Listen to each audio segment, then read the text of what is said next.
Yo, can you hear me? You listening to WAW. What a week. Welcome, welcome, welcome. It is August, which in South Africa is designated Women's Month.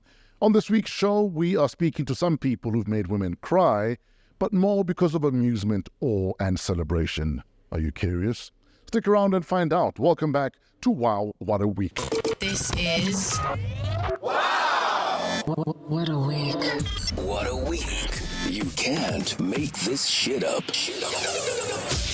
His first name means peace, though he is more well known for disturbing it. He's a funny man who's also known some less than amusing times, but soldiered through them anyway.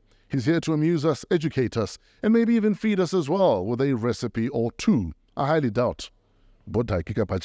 Please give a warm welcome to Kagiso Lediga. Shate. Comedian turned movie maker, because that's pretty much what you've done now. Yeah. I mean, I always want. I'm a storyteller. Yes. I always told myself I call myself a storyteller. When I was in high school, in standard 9, I tell the story a lot. My standard 9 teacher said, "Yo, man, my math teacher, Miss Mifro Klute." Yes. She said, "Are you Finnish?" And we'd say no, we're South African. But she also said. She also said, you out of all the people in this class should be talk the least because you're on standard grade mathematics and you're doing badly at it. And I said, no, I don't think I'm going to need mathematics because I'm going to be a comedian and a movie maker. Oh, wow. Yeah. And she said, but you might need something to fall back on. And luckily I haven't needed something to fall back on yet. I haven't needed mathematics though. So there we go. Are you not married? Well, yes. My partner, marriage is a strong word. I've been with the same lady for 20 years. Yeah. We've got a 15-year-old turning 16. Doesn't she work? She's the mathematician. We're business partners as well. So we're like partners all around. Isn't she white? Yeah. Yeah, so you have something to fall back on. She's got, she doesn't own land. She doesn't own much land. She's from the struggle family. They don't have land. When all else fails, just write the privilege. I'll write the privilege. I mean, she does all the applications and the bookings. Because I'm like, always like, you do that because you know they're going to. Yeah. Exactly. When they hear my hard R's, the hello, yes, we'll. When you need to rent a place, she must call. She rents, yeah. She's the one. But you arrive first. And it's always confusing. I remember we used to do a shoot. We did a shoot we did a thing called Bantu Hour. I remember, and she booked like a location. Yeah. And we got to she's the producer. And we got to the location. It's like, I never realized how few black production kind of crews there were. Oh, yes, know? yes. So, because when I arrived there, Mateo, the cinematographer's black, Mlu, the gaffer, everybody. So we arrived there, and then this woman, Mifru Buota, on Jean Smart there, she had this beautiful house. And man, that was like, she was shocked. Yeah. Like, there was chaos. That she had to call the white lady at my office to be like, she said, I didn't know there were going to be so many people. But we know she left out the... You people. Yeah. Doesn't matter. Do you and your lifelong partner ever have race conversations? Yeah, we always have, because I have race conversations all the time, generally as a person. Yes. But she kind of comes from like a hardcore struggle ANC family, so they have like race conversations. So she's probably blacker than you, the struggle wise. In a way, yeah. She had like aunts that were banned, MK smuggling guns, those types of people. So she's like a lot more of a struggle family. My family struggled. Her family were in the struggle. So it's like, yeah. Is that why your child's name is Amanda? Actually, yeah. Amandala. How did you and David Gao meet? Because you guys met, you went to UCT together. It's almost like you were destined to be joined at the hip. Yeah.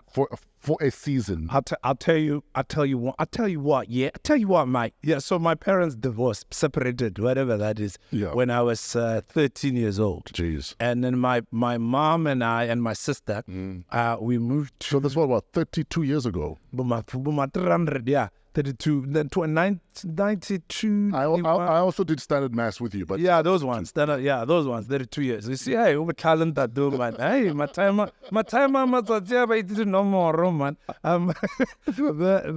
So we moved to like nomadic kind of for like a 6 months where my mom was trying to get her bearings. I imagine she was like around my age or younger. so she moved out. Yeah, we still separated. I mean, I got home, like they have financial problems. I remember arriving, I was telling the story the other day.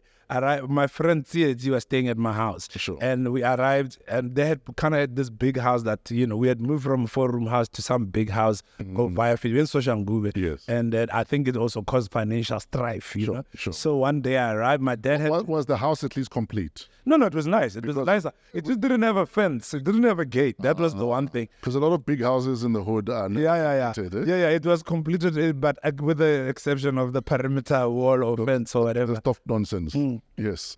So got there, and then our things were getting repossessed. Oh, wow. And the wardrobes and and I remember rushing because I had like my stash of porn that was under. So the only thing, when you see your bed from the bedroom being out on the street, the only thing you're rushing is to go find that. And there's embarrassment, so the embarrassment was twofold, that your life is kind of being like flushed out and in front of the neighbor. The neighbors, that kind of stuff. And we were like a fancy-ish family. We used forks and knife and stuff like that.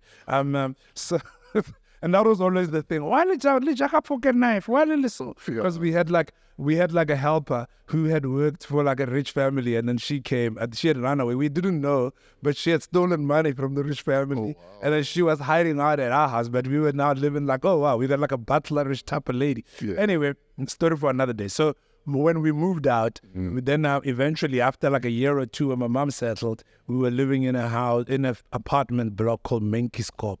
Is that where you met David Go? That's where David lived on the 5th floor. I lived on the 2nd floor. So how old are you at this stage? I'm 14, 15, okay. or 16, 15, 16. First love times, Sure. And he was actually friends with my sister. Okay. I was a bit more shy. I was a bit weird. And then we became friends because we were into the same shit. Yeah. And then but what he used to do every Monday, you remember Beverly Hills 90210? Yes. It was in simulcast. And he had like a portable radio. For Radio 2000. Yeah, for Radio 2000. So he would come to my house too when we would watch it at 90210 together.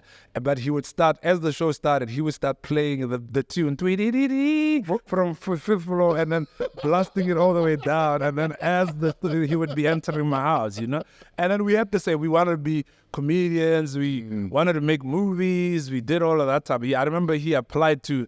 He put like an idea to Warner Brothers, and they sent us like a big file, like a contract to be like, yo, we don't take unsolicited materials, but we're interested to hear your shit here. And then we didn't have the next step after that, but we walked around with this like Warner contacted us. Yeah. And then the rest is history. We went to UCT together, etc., all the way to now.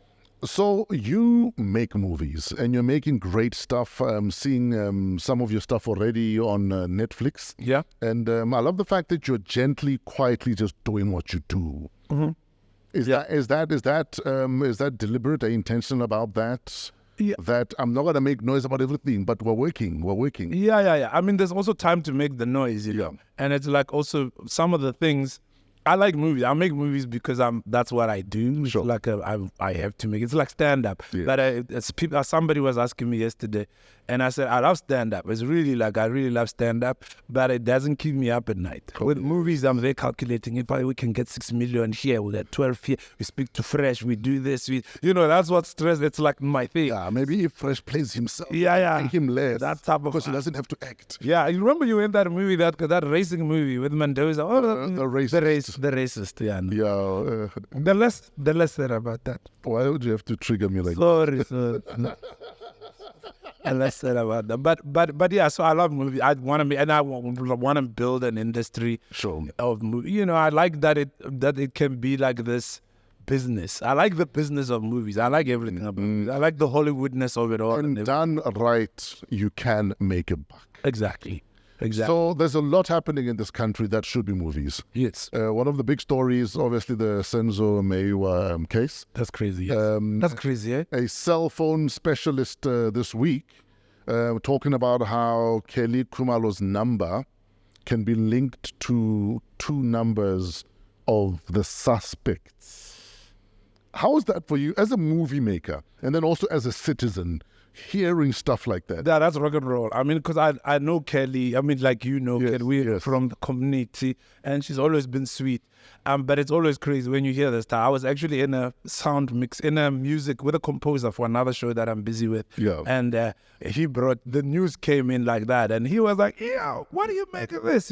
And we started speculating, like, maybe, there was many. We were trying to not say that maybe Kelly's dodgy. So the whole story, we were trying to explore all of these other. What could it be? Other degrees of separation. But it's not a good look, right? It's not a good look. It's not a good look. And the fact that Senzo's phone number, we're told, was wiped the day after. Yeah. No, not wiped. We're told that it's SIM swap. Yeah. Like, why would you SIM swap? Yeah, that's weird. I mean, and that they didn't call the police. There was another story. So the story, I mean, obviously, I'm rooting. Kelly, if we were making the movie, Kelly would be the protagonist because like she's got a great story. She's like this artist and she's beautiful and all of that. She was a virgin for a while. Those things. I mean, I don't know that part, but I like I feel like this would be that moment in court where we are like, oh, did you see episode 4? It's like, I don't know, but I wish her the best because I know in the whole story I know her, and I'm like, she's only been nice to me. I don't know what your experience with her is, but it's not a good look. There's a Women's Month concert that she was billed to perform at. They've dropped her from this concert this week, saying to give her time to focus on the case. Yeah, but I'm thinking they're saying it's not looking good. But what the general sentiment is this is not a good look. Exactly, Mr. President. What do you think? It's not a good look. No comment. Next question. I was shocked. Yes, I was shocked. Yeah. Yeah. But what I'm thinking though, because generally when it comes to cancel culture, it's almost like women are treated with kids' gloves. It's like unless she's holding a smoking gun, they're almost given more role. Yeah, but you know why, most? Because we've been in a patriarchal society. We have been the ones that have been. Cancel culture was the reverse of you guys have been. We've always believed you. We always listened to you. You're the police. You're the president. Now we're swapping. So it's almost like we overcompensated. We went all the way to this side, but I know what you say. What do you feel about the fact that it took so long for anyone to say, maybe deal with your stuff first? And then we can maybe book you afterwards. Yeah, because of that. Because maybe we love Kelly. We want to believe Kelly. And also, I like what you're saying. We want to believe the woman as well. I mean, it's not like a cancel culture type of incident, but she told us her story, and maybe it fits in that same narrative. Let's listen to her. It's just hectic, man. This whole thing is like every time you hear about this, the common sense says no, chief, no. Yeah. But it's like we're going against common sense, and I'm gonna continue to go against common sense because I love Kelly. I'm gonna go. You know what? Fuck common sense. I'm rooting for you, Kelly. I'm rooting for you. Oh, yeah, man. Another massive story this week. Obviously, the Taliban. I saw that. We're running Afghanistan for since the Russians probably got out. Yeah. And I remember I was on radio back in 98, 99 when the Taliban were starting to say to people, and I think Leonardo DiCaprio was massive back then because of Titanic. Yes. And I remember there was a Leonardo DiCaprio haircut. That was all the rage around the globe. And the Taliban said no barbershop can give a Leonardo DiCaprio haircut because it's very Western and it's very not us. And it was back then that they started banning popular culture, pop music. And then obviously America came in there, fucked shit up again, as they do. And then they left them with shit fucked up. And I remember the Taliban were made to promise that they'll not go back to the old ways. And they've gone back to the old ways. Yeah. Immediately. Remember when the people were rushing to the airport and chaos was happening? The Taliban was like, we are back now, yalla. That's rock and roll. But yeah, the only thing I can say about the Taliban from everything we know about them is that they're a bunch of assholes, right? They're like grand assholes. But they're also consistent though. Yeah. So I don't know why we thought that when the lion says, I'm not going to eat you, we believe that the lion is not going to eat us. So this week, the Taliban have decided that musical instruments and music are a source of evil. So musical instruments are now banned in Afghanistan, and they had a massive bonfire. To burn all the nice things, huh? So violins. people had to bring music instruments that were burnt. Damn, man. That's like, I mean, it's those hardcore, it's the Taliban. I don't even know. Like you said, we're not surprised. It's the Taliban. If you're like, shame, man, if you live, God bless you, if you live under the Taliban regime, it's like proper assholes. Absolutely. It's like religious extremism. It's those types of people, you know. It's like one of those things that we're so lucky that we don't live in those kind of things. Because A snake, they're assholes. They're fucking assholes. a snake will still bite you if you call it Mr. Snake. Exactly. And That is snake. Malume snake. Malume no. Sorry. Yeah, no. The Taliban. I can't. I'm not surprised. I'm like, yeah, the Taliban. They don't like to see freedom. They hate freedom. They don't like nice things. You know, like things that our life. We are just lucky that we are not in a world like the Taliban. Oh, even in Uganda. I mean, because Uganda is not the Taliban. I've had so much fun in Uganda, but you can't take some easy to Uganda. You could. But then it's going to end very bad. You must just put on a very deep voice. You know what I did? I was in Uganda just before COVID. Yeah. Nice time. Yeah. And then I was wearing these shorts that I bought at Cotton On, and they tore in the middle here. You?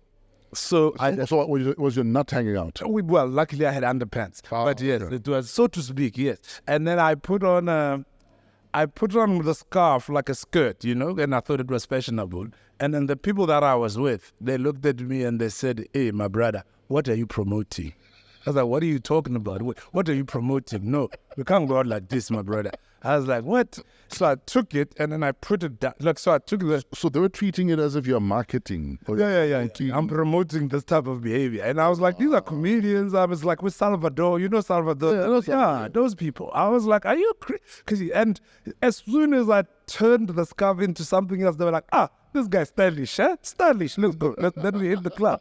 And I was like, I guess societally, that's how they believe, you know, that's how they roll. It's like we are lucky that we live in a place here where Julius can go and say crazy things and we understand that it's just his opinion, you know, we live in that kind of country, you know. So, like you're saying, you've been with your partner, for the last 20 years? 20 years, man. And generally, especially in black society, you know, the way marriage is treated like it's some trophy or some achievement. You know, if you're in your 30s and you're not married or you don't... When are you getting married? Hey, do you know Tsapo Mokhale's joke? Tsapo Mokhale's joke back in the day. Yeah. He always used to meet his grandmother at weddings. Oh, and that's unyala ne. Every time, unyala ne. Then the next time he met his grandmother at a funeral, and he said, "When else Swahili? When do you die?" When are you die? You know. Have you guys had to deal with when they get married? Yeah, a lot of times. Especially from your side of the family. Yeah, I mean, my side of the family is, my mom got divorced, my mom is quite a liberally type, you know, she's loose-witted a little bit. But yeah, we've had this side. People want to see, you know, marriage. I think the feast of marriage, the ritual of it is a thing. Well, don't you have a cohabiting feast? Yeah, exactly. We always say that. I mean, and also women also want to get married a lot. And then I don't believe in marriage. I spoke to my partner and she was like into it, but then I remember years later when I was like, yeah, maybe we do get married. She's like, you know, so we're not so fast. And it's also because it's a religious ceremony and it's a weird thing. And then and I remember Jay Savage. I don't know if you know Jay Savage. He used to be at Sony. Yes. Music guy. Yeah. And he was with his partner for 30 years. I met him at a beach in Cape Town. And I said, we were in the middle, like probably maybe 10 years or 8 years into our relationship. And then I said, you guys are not married. How do you do it? Like, how long has it been? He said, 30 years. I said, but are you going to get married? He said, look, man, it's working. Why involve the law? You know? Why involve the law? So I was like, yeah, why involve the law? Why must government be a Why must, you know? So there's obviously conveniences to it. And I think maybe that legal evolution has happened that you don't necessarily need to be married. We have like a business together. We have a child together. And, you know, because of the child, we're probably going to be in a relationship. Even if we separated, we'll sort of be related, you know? So I don't know, man. No, the reason... But I do like weddings. Weddings make me moist, you know, especially some of them. Some of them are where you like, I just came to church. And others have that special, a meeting of minds, a meeting of souls, what. And I wouldn't mind having that kind of party. And we get drunk and it's a good time. Absolutely. Yeah. You know, the reason I'm asking you, because I want us to talk about the broken circle of life. Mr. Lion King, Lebu M, That the little yes. is divorcing again. Yeah, maybe he likes divorce. Maybe this is number 5 or number 8. Because I know that there's also 2 ex-fiancés. Yeah. So I'm not sure if we count those as the exes. Better Or there's the 5 ex-wives. Yeah, I mean, you see what I mean? Because now you're counting even the long-term relation, because it's sort of a marriage. But they were It's sort of a engaged, marriage. though, but they were engaged. Yeah, you see, that's a divorce then. That is it's a solid breaking of the promise or whatever it is that you did. I know it's other people's business in the bigger scheme of things. But what do you think is going on there, though? Is it a case of, as long as we're serious, I will marry you? Yeah, maybe that's how he knows how to say I love you or I want to be with you. You know, it's like, It's a love language. yeah, it's a love language. Irkunyala, baby. Oh, nugget ice cream. I just came. Pip, pip, hey, so single now. Yeah, sure. Will you? You know, so I think so. I think maybe that for him, because there's a lot of those guys, like especially because he's a Hollywood guy, and Hollywood likes those Hollywood timers. They love to marry people. Sure. Buma, Paragiman Daman was CNN. He passed away. And we forget that he is a Hollywood He's guy. a Hollywood guy. He's Yeah. making Hollywood millions Yeah, he's a Hollywood guy. Hollywood guys like to marry. just from the stage production. There we go. Just from the stage production. There we go. Larry King. How many times did Larry King? Ted Turner. These guys, I mean, like, those old school. I'm sure that's where, when he was coming of age, Yeah. people were like, so this is Ofasa so. This is how you make fun. On a ring or born. Let's get married. You know, maybe that's. But make sure she signs the prenup. You see those things. Because you're a multimillionaire. See those things. She must leave with what she came with. Yeah, do you think maybe there's. But what is your. What do you make of this? What do you make of that? You know what? I know people that are serial, I have to be in a relationship. I have to be with someone. Yeah, but why do they have to marry? Those people don't have to marry. Because maybe for him, that's the ultimate showing of Gaurata. Yeah, okay. I can't buy you a train Yeah. because Department of Transport have allowed our railroads to be stolen. So I'll buy you a train. Where are you going to ride your train? That's what I get it to rain. Yeah, okay. So you reckon he's like, King. Let me show it. No, God, no, I believe you, but no, you don't No. believe. Every time you don't believe. Like, hold my Hold my beer. Wait here. Yeah. That's exactly it. I think that's it because, and then also the divorcing part, because I feel like, because for me the admin of like that whole marriage thing is so much, and I hate admin. And then now when you think about this dude is doing it 4 or 5 times, the divorce, and he's still young, relatively, that there could still be 4 more marriages that are up in there. And because of that, now do you go to Home Affairs and change your name, or do you say just 1 year first? If we last a year, then I'll go to Home Affairs and change my name. Yeah, but I mean, if your thing is to show this commitment that now you want to show, I want to give you everything. Sure. Everything comes with this square miles, square meters. And a yacht in Tepe.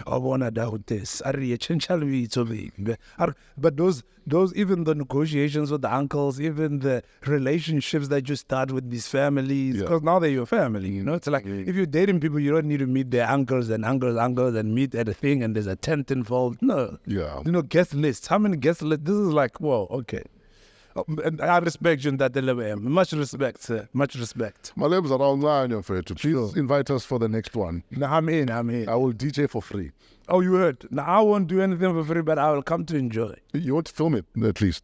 Don't do it. I'm not a videographer. I'm a filmmaker, son. Yeah, so turn it into a film. Maybe. But he did do that, no? Didn't he make like a reality show type of thing? What is it? In fact, I actually enjoyed the reality show earlier. Yeah, I missed it. I missed it because I didn't have television at the time. I was already streaming. Oh. It was on show. Oh, but it was streaming also. So an excuse. I'm going to get Showmax now. Speaking of streaming, Queen Sono. They cancelled it. I was going to say, it's got great reviews. We were all happy to see it. Yeah, we were all happy to see the quality. Yeah, it's not quality, yeah. When you're told we're cancelling a show, I've got bad news and good news. That was the call. So do they call you or do they call you in? No, they call. I agree it was COVID, so just and there are also people all over the world. Oh, so they were hiding behind COVID. So it was like, I've got good news, I've got bad news. But it was also that. There was like the COVIDness of it all. I mean, also that sounded like a thick NDA and I got paid enough to be like, okay, fine, keep your show. Yeah. And it was, look, Queen Sono was it's a pity, man, because it was a nice show and it was getting a cool momentum, especially internationally. Sure, You know, I think locally there was also love locally, but there's also like Pearl as the lead of it. She's very divisive. I mean, she's one of my favorite people in the world. But people are, there are people that are super Pearl fans and they're super like hater for whatever reason. For whatever reason. Yeah, so when the show was cancelled, it was hectic. The hate that she got, and I'm like, she did such a great job. It became personal. Yeah. And then people were going like, oh, she can't act. And I'm like, she's really a great actor. She's like the work, like, have you ever seen a South African actor do that level of stunt like work and perform? Like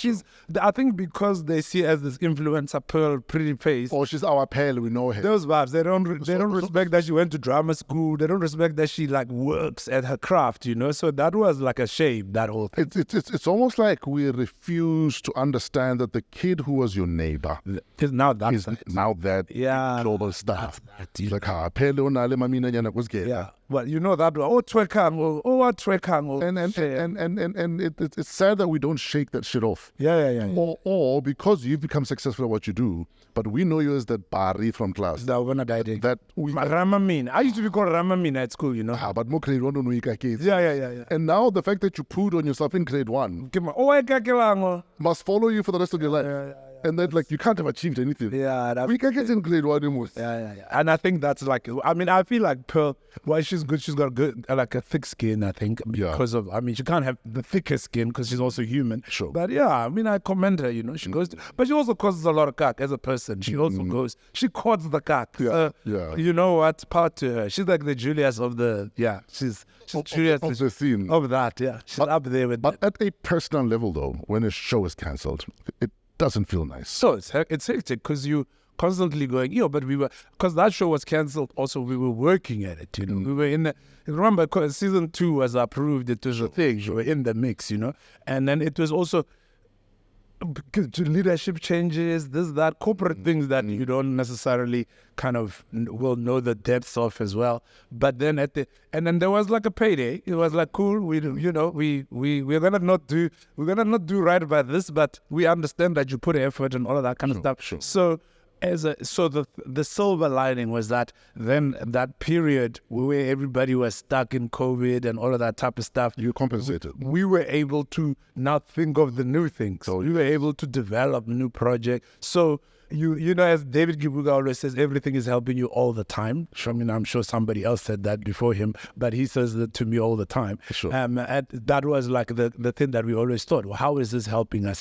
Definitely, it must be helping us. And it did, like now we're coming up, there's a show that we just finished now, which is much bigger than Queen Sono, like the biggest thing that we've ever done. It's international. We own a piece of it. The lesson of that was that don't also just have things that are owned by corporate America. Sure. So it was it was cool. It was said though, like we were kicking like walls for like 3 months. I'm not but yeah. But yeah. It's like, here's a check for your trouble. Yeah. Oh, okay. Yeah. So it was a growing moment, a moment of. So you're working on something right now? Yeah, I'm like just finished post-production. When are we seeing it?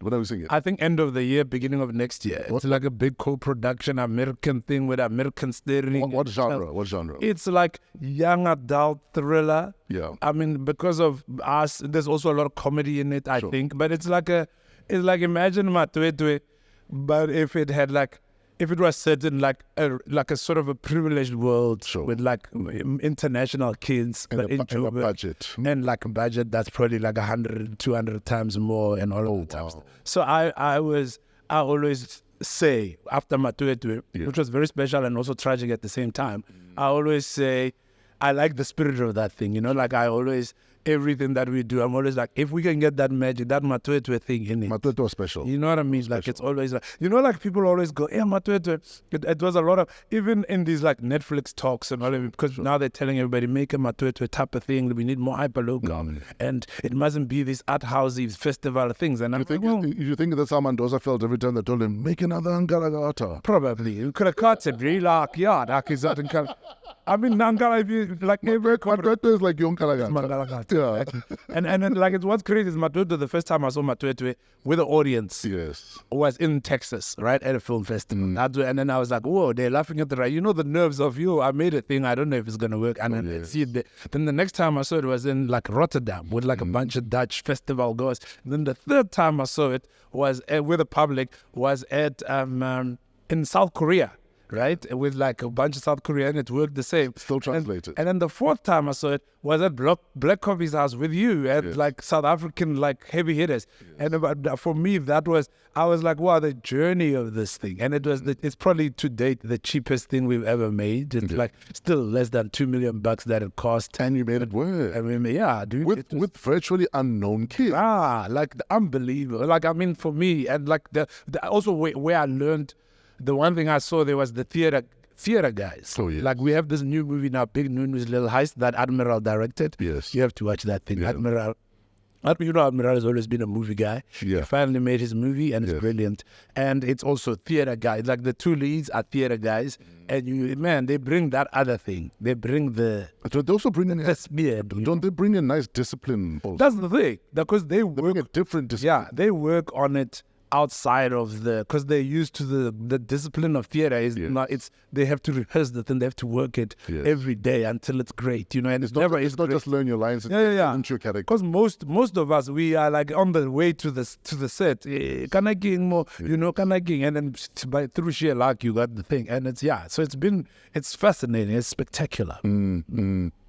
So, are you allowed to give us anything about this new production? Yeah. It's been announced. Yeah. It's a show called Classified, and it's a sort of this American kid who causes skak in Oakland, California during those riots. America's always in like flux, and then she burns.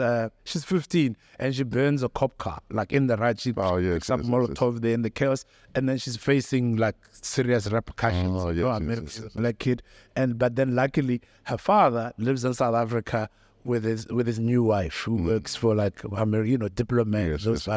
Her father is like a writer, so they send her to South Africa, telling her that you'll be back after the summer when all this shit dies down. Yeah. She gets here, she finds out that no, there's no dying down. She's actually supposed to finish high school here because her mom has also mental health issues and what. So she tries to escape. Boom, boom, boom. She's like, she's a pace, as they say, resourceful. Slim. And then she ends up in the plane. Like by the end of it, she's in the aeroplane, like, okay, I'm done, I'm out. And then guys in black suits come, they take her out. She's been to this fancy school, she's met, it's been a day of South Africa or 2 days, whatever. And then she gets into this black car. Giving away like... They'll forget. By the time this is the premise. This all happens in the first episode. Then she gets told that her mother, she discovers that her stepmother is actually the CIA station chief in South Africa.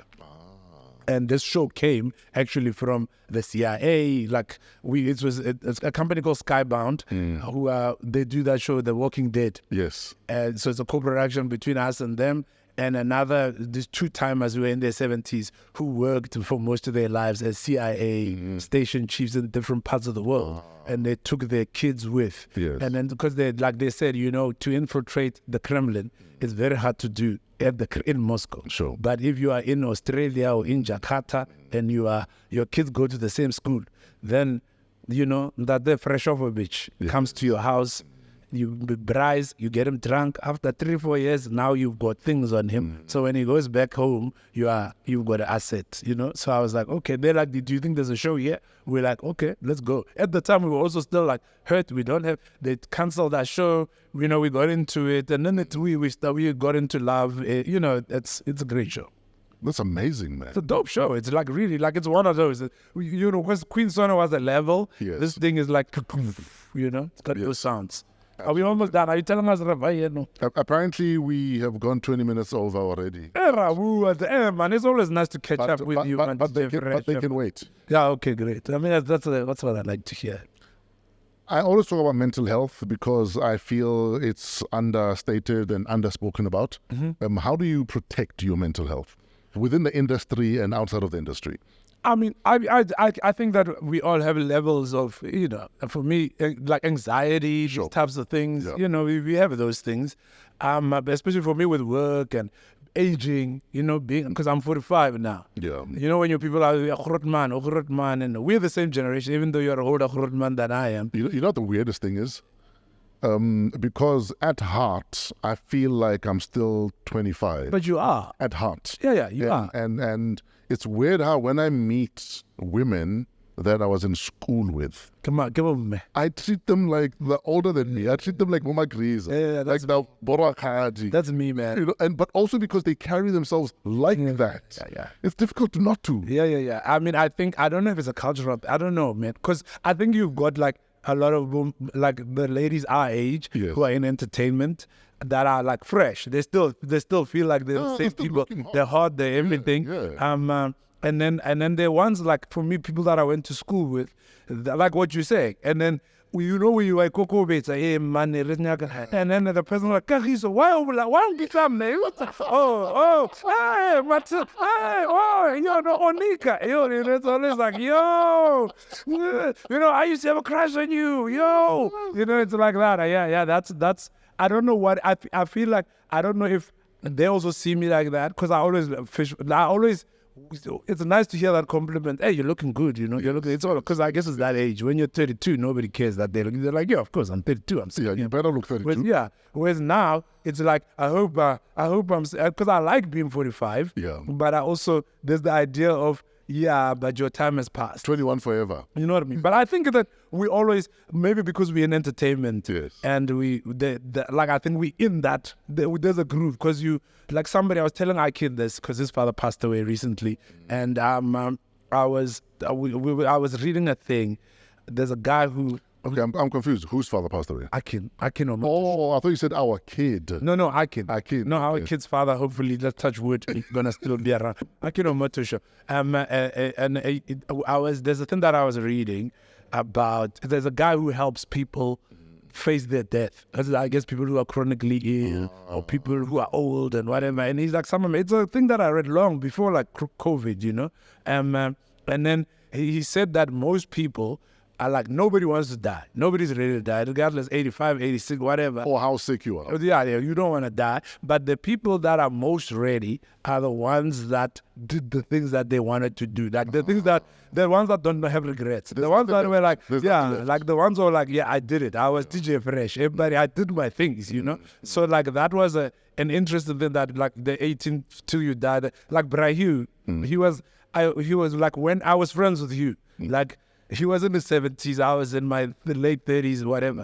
And but I was always like, this dude is like my age. He's like this type of guy, he was nuts, but he had lived his life. But his essence was like my age. He was like, if he was here, he'd be the most rockers, the most raw, like whatever. Sure. And I always went, but he's old. Like he's not gonna be here. Like when I'm 50, there's a likelihood that he's not gonna won't be together, speak, whatever, So it was always like a mindfuck that, But it's that thing though. But the spirit of him, he was never like, I think it was Rappers Khositsila Road, that poem, Man Boy of the Ages, and it was about you, and it was that, like he was exactly that, like forever and ever, like that 25-year-old, which is unbelievable, which is probably how you're going to be, people. Fascinating. Yeah, it's like that. Like all your people of this age are going to be this kind of, until we die. Hopefully we keep it. Touch wood. In fact, I was telling my kids that, by the time you guys are done partying, chances are I'll still be at it. Yeah, I mean, you're the guy at the party. I'll still be rocking parties. There we go. I mean, but you also have the luck of your work is the party.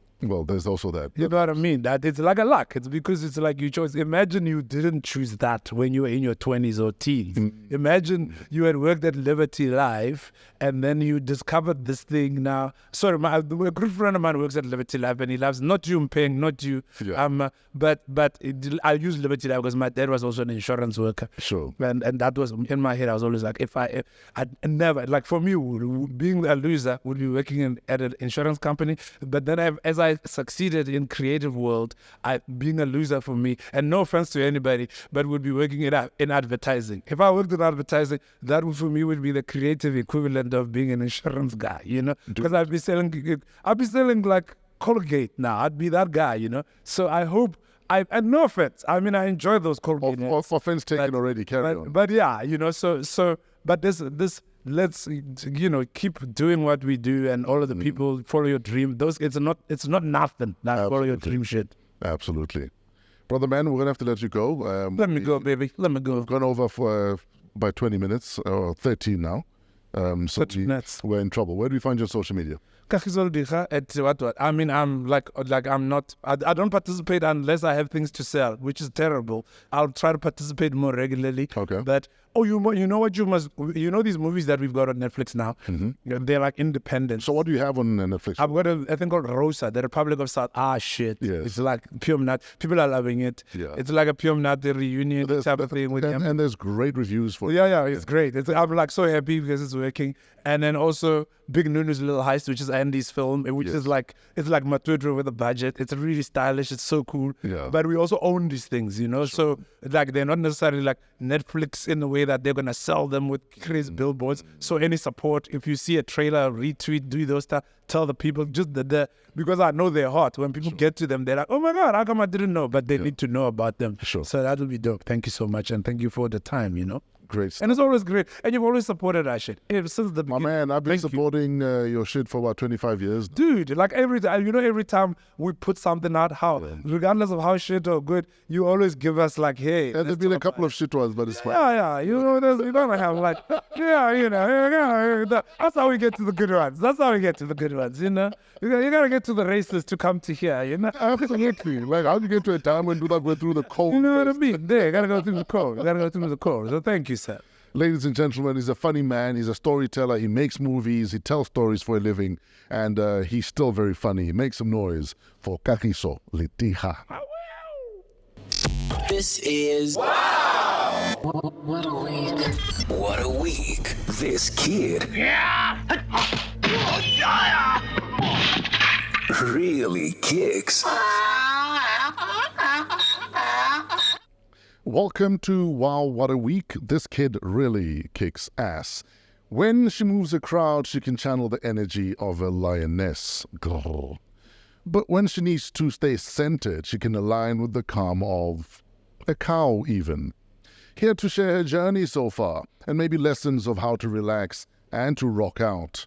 Please give a wow welcome to Palisa Zoe Mudicha. You started with the police. Just like, let's ID name this thing. Let's ID name No, this thing. Bella, your engine number is very important. We must respect the engine number. Yeah. How did you end up a Palisa, a Mudicha, but me, when I spoke to you, Setswana, you were taking along. And I do teka.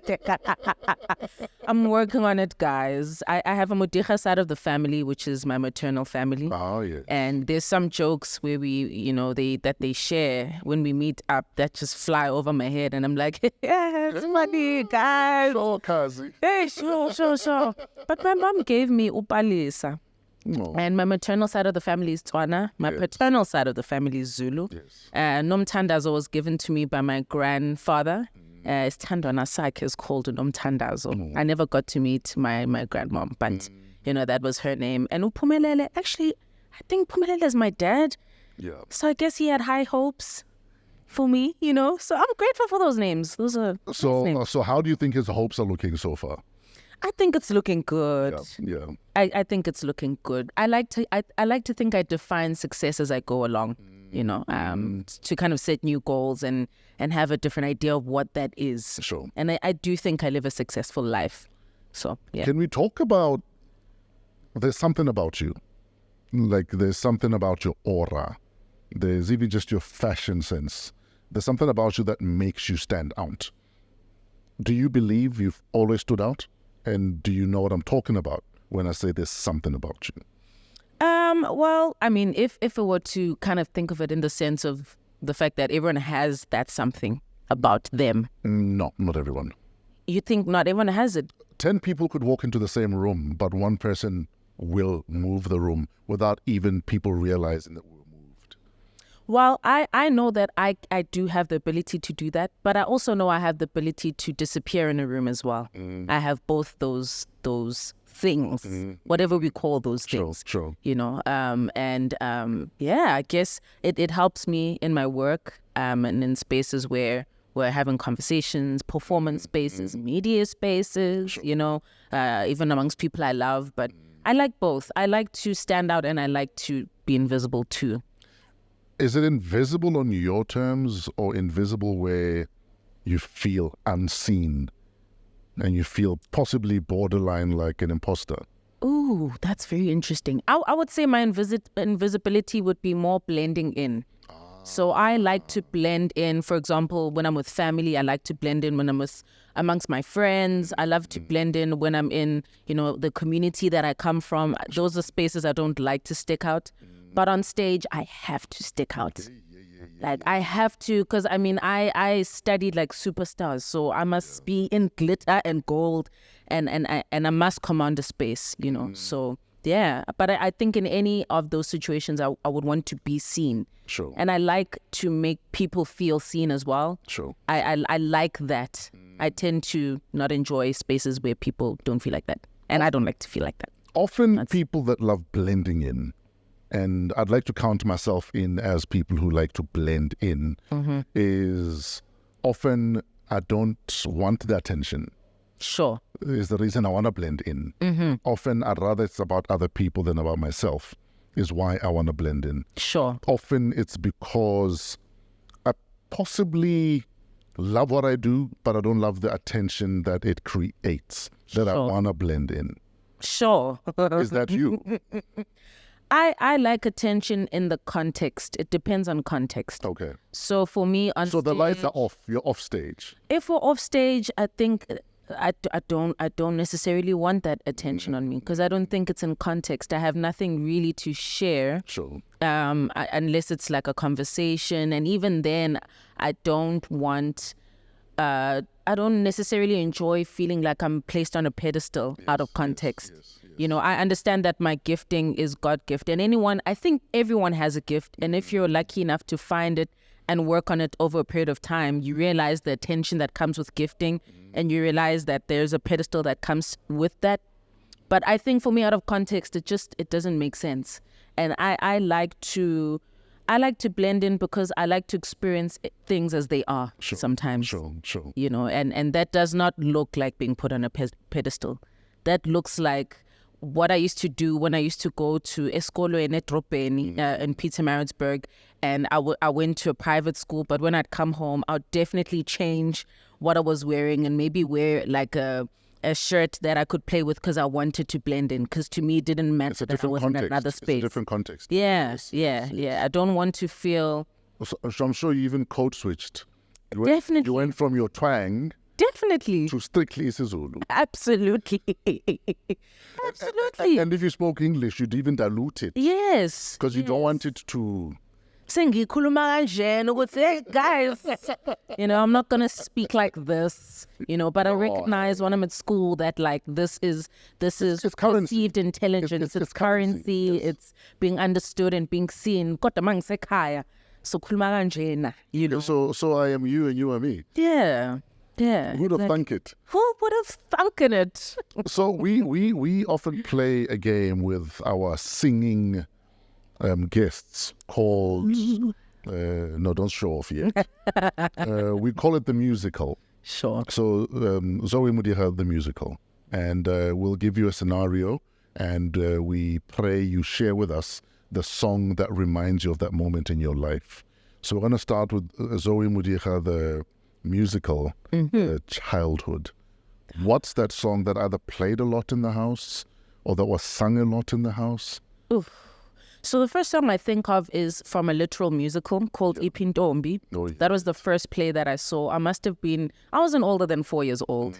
And we were watching that play with my mom and my sister at the Alexandra Theatre. And the song goes, Aya, Aya, Aya, oh, Intombi. And apparently I sang that song probably for the rest of that year, just from the amazement of that. But I would say my soundtracks would also be like Abo Mamletambulu, Abo Babkefa Semenya, Soul Brothers. I have my dad to thank for that. Sure. Oh my goodness. Which Mamlet, that song reminds you of your childhood? There's music in the air. It makes the sorrow go. Oh, that song. And then there's a fade out that happens towards the end of the song. And then it fades back in. That's my childhood. Like I said, I feel like we grew up together. Who would have thunk it? Zoe Modiga, the musical, your first crush. Oh. Is there a song there? I just think, love, so many things I've got to tell you, but I'm afraid I don't know how. Music Soul Child, love. I just think love. How old were you when you had your first crush? I literally have the image in my head. I think I had crushes earlier, but a significant crush was in my high school years. Oh, yes. He was tall, dark, handsome, beautiful smile. Do you remember his name? I do. Are you going to share with us? I won't. There's a high school group that we're a part of on WhatsApp. So I don't want. In the group? No, he's not in the group. Oh, okay. So I don't want to deal with it after the fact, But yeah. If you'd see him Handsome. walking past here right now. Oh man, I'd probably get weak at the knees. All right. Yeah. Zoe Modiga, the musical, My First Love. Ooh. Oof, that's a good one. My first love. What was the song? Because like you thought this is the man I'm going to marry, spend the rest of my life with. Or the woman. It's actually like a Zimgawana song. Okay. And it's like a very now I can't remember how the song goes, but it's a Zimgawana song. And I remember having a moment with this particular person with that song. Moment how? What happened? It was just us listening to it. Yeah. And we would play it on repeat and play it on repeat and play it on repeat. So yeah. What went wrong? I think distance. Yeah. And yeah, it probably just wasn't meant to be. I mean, at the time it felt like my world was crashing, but it makes sense now. Yeah. And we bumped into each other a few times. It's quite cordial. He's a beautiful person. So, yeah. Zoe Modiga, the musical, My First Heartbreak. Oh, Nkosi yami. What's the song that got you through that period? It's actually not a song. It's a movie. Okay. And it was this particular person. After I'd broken up with them. The song is called the movie is The Great Gatsby. Okay. The one with Leonardo DiCaprio, and I literally watched that thing over and over again. So I felt like I was the Gatsby. What was it about that movie that got you through this period? I feel like The Great Gatsby as a character had this kind of vision of the way his life was supposed to go, and a vision of Daisy, the character that he built this entire life for, and he had this unending just vision of what love is supposed to be, almost idealistic, a very unrealistic vision of what love is supposed to be. And I guess I related to that in the context of that relationship, where I was like, love is idealistic and perfect and beautiful. Did you go through Never Ever Gonna Love Again period? Or no, you're not one of those girls. No. I don't think love has battered me. Anjalo, Okay, so you haven't been through. No. Umjolo Nyesa you yet. No, I mean, the new things happen, right, and have happened, but I don't think it's made me feel like love doesn't want me and love won't find me and. It doesn't relate to me, no. Yeah. No. Zoe Modiga, the musical, I'm overseas on a SAMRO scholarship and I miss home. What was that song? This was what, 2015? 2015. Yeah. There's actually a song that I performed there called For Women by Nina Simone, another beautiful, iconic woman. And that is a song that reminds me of that time. Let's hear it. My skin is black. My arms are long, my hair is woolly, my back is strong enough to take the pain, inflicted again and again and again. What do they call me? My name is Sarah. Yeah. Wow. I love that song. Yeah. Speaks about 4 women of color Yes. and their different experiences. It's a very powerful song. You're very chocolatey. What's your relationship with your skin tone?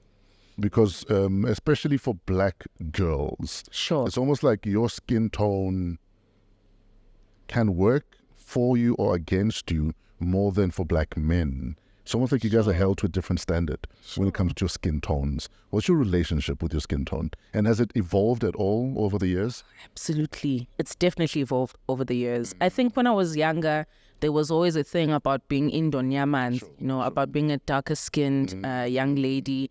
We weren't really the standard of beauty at the time. And so I've always had to rely on other things besides perceived beauty. I've had to rely on building character. I've had to rely on just hopefully having great conversation, other things, because that was never a thing. Being beautiful and looking like that was never a thing, And then there was a time down the line where it became a trend. Everyone is bald, everyone is sporting their natural hair, and the conversation is changing. And thankfully for that, I remember growing up and people like Lyra were coming into, the space, and I loved, she was such a Barbie doll to me. So it's ironic that she has a Barbie doll. But she was such a Barbie doll to me because she was one of the first people. You called it. So. Yeah. She was one of the first people that really represented beauty being seen as a dark-skinned woman. And now I feel incredibly gorgeous. I feel drop dead. You don't feel amazing. I don't feel it. I feel beautiful, And I'm grateful for women that have held that space. No, but your skin tone is incredibly, it stands out. I don't understand why anyone would think it's something to hold against you. Sure. When did you start seeing it? That actually, no, man, screw that. I'm beautiful. Oh man, I think my mom was probably the very first example of that, because I look like both my parents equally, which is probably sounds strange, but my parents looked very much alike. So if you saw my dad, you'd be like, hey, you look like your dad. If you saw my mom, you'd be like, hey, you look like your mom. And my dad always had this swagger about him.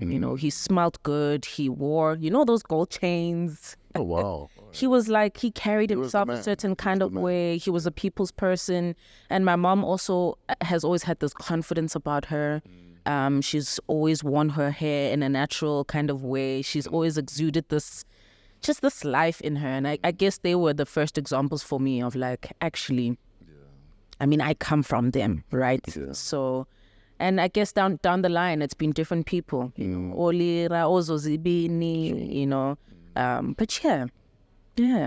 Zoe Mudicha, the musical, the lowest point in your life. What song carried you there? I think quite a few songs have carried me in low spaces, and I have to admit that I visit those spaces more than I would like, but I guess they teach lessons.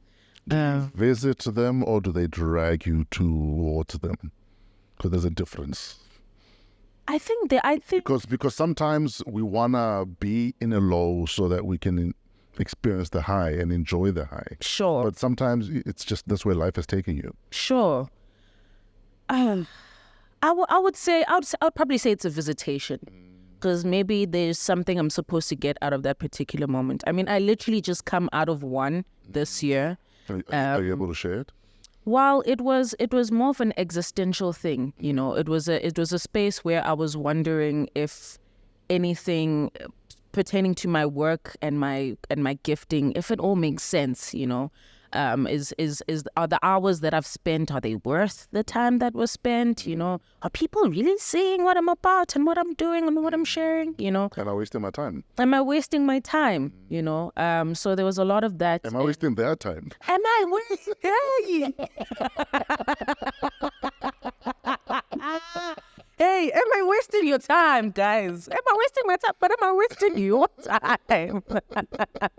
Yeah, and I'm in my late 20s now, so the trajectory of life is kind of shifting into uncomfortable spaces of making sense of that. What does that mean?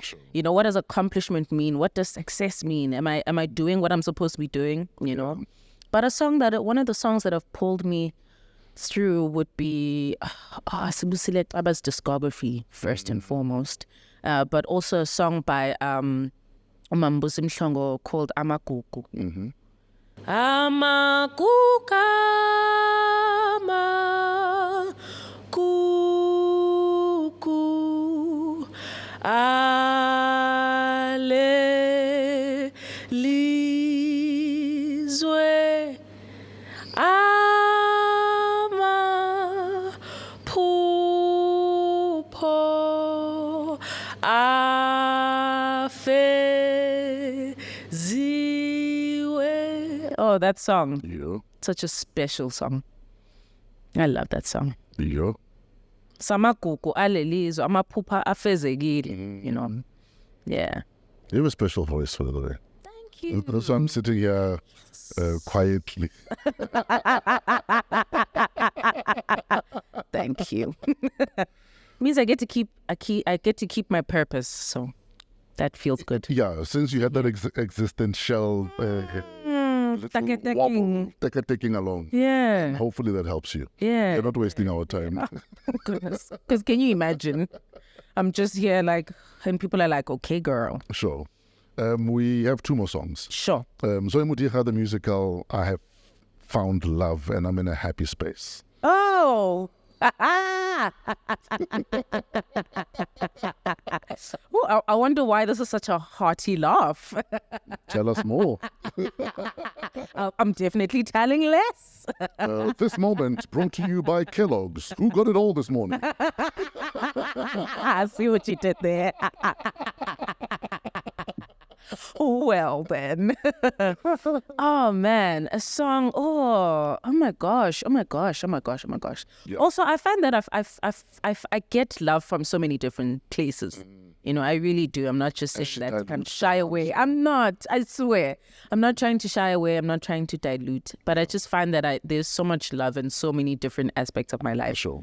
But if I were to like single out one song. I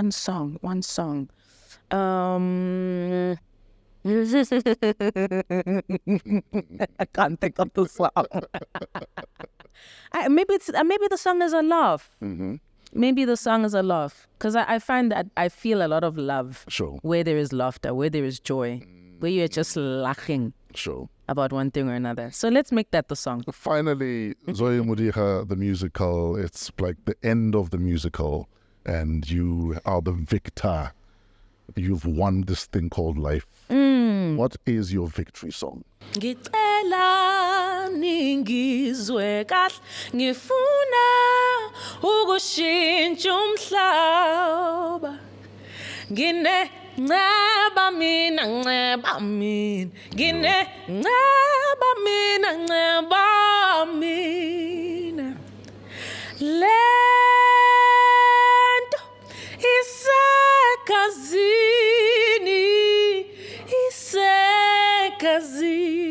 And that's when I know that everything is in my DNA. I'm doing this. I've done this life thing. Yo. The curtain is closing. The audience is having a standing ovation. I mean, the audience my cry. life. Oh. And it's not just a small cry. You know where a guy cries, but there's a bubble of snot there that cry. I love those. I'm being told that we are running out of time. I hate doing these. No, we'll do a part 2 and a part 3 and a part 4. Okay, sure. So don't stress. We'll You do 1 million interviews. Yeah. The one question you've never been asked that you always say, please ask me this, and nobody ever asks you this question. Man. It's true. There's a lot of the same questions that get to be asked, Sure. and it's not fun to answer it because usually the answer requires you to have like this earnest answer, like Yes. you're saying this for the first time, even though it's the 100th time. And you must believe it also that you're saying it for the first Yes, because also people will tell, hey, lo borekile lo. Exactly. You know? This is a script now. For me, I think it would be random questions that have nothing to do with the music. Like just random questions, you know, and I don't mind. I would love the idea of not having a prepared answer because that's what being asked the same question kind of evokes. You have that answer at the back of your mind, but I would like something that's like, whoa. Far left, far right. Yeah, like a love song about my first love. Like no one's asked me that. I've never had to think about that. So there's no answer waiting at the back of my mind. So the more random, the better. Is that why you laughed for so long when you asked you about the song? Exactly. And this is my ugly laugh now. So you must know that if she gives a Shebeen laugh, she doesn't have an answer. When she comes home, it's like, baby, did you spend our money on shoes again? Quack, quack, quack. You know she spent everything on the shoes. Askisi, baby. Askis. You've got a show coming up. Where can we catch you on stage? Oh man, I'm so excited. There's a tour called Tostos Tour. Yes. And it's a tour of Thanksgiving. We started in East London. And we're really just saying thank you to the music lovers for coming in on this journey, especially with my second album, Inganegwane. Sure. But also we will be Emaswatini. I'm so excited this Friday. And we will be at the Luju Festival. There's so many other incredible acts that will be there, but we will be having fun. We've been counting down. I've been waiting for this week. So it's finally here and we're excited. I have a little surprise for my Swati peeps. So at the Luju Festival. The Luju Festival. This Friday. You're on Friday though. I'm on Friday. Basically later today. Yes, basically. See you later today. Zoe, we love you. We respect you. I repeat, you're not wasting your time. Thank you. You're not wasting our time. For a lot of people, you might even be the difference between feeling like it's not worth carrying on with life anymore. Oh, man. And I hope you guys understand that gift that you guys have with your talents. Because I've been arguing for the last 20 years now. Your average person is one song away from deciding not to end it all. Wow. So I'm hoping that you guys fully appreciate your own gifts the way we do. Thank you. And I think it's a gift to be able to awaken in someone the idea of them seeing themselves. So I appreciate that gift from you. And I think you've been able to show that across the decades that you've been here doing what you do. So I'm grateful that this is coming from you. She says I'm old, basically, across the decades. It's only 3 decades. It's just 30 years. Ubaba fresh. Umalumu fresh. Ikhehla lethu eliwu fresh. And in fact, when I'm done eating my chicken, I'll be wiping my hands on your head. I don't mind. Let's go. Ladies and gentlemen, oh, thank you. The inimitable, the effervescent, the incredibly beautiful Zoe Mudicha. And in closing, we want to send another big shout out to our netball ladies for that big match against Uganda. More good vibes to our other lady rock stars, our ball stars, if you will, Banyana Banyana. If you're not watching either team and you're feeling bored and want to do something doff, maybe you can dress in khaki and camo outfits and go look for a fight at some political party's office. To the rest of you with above average IQs, have a wow week ahead.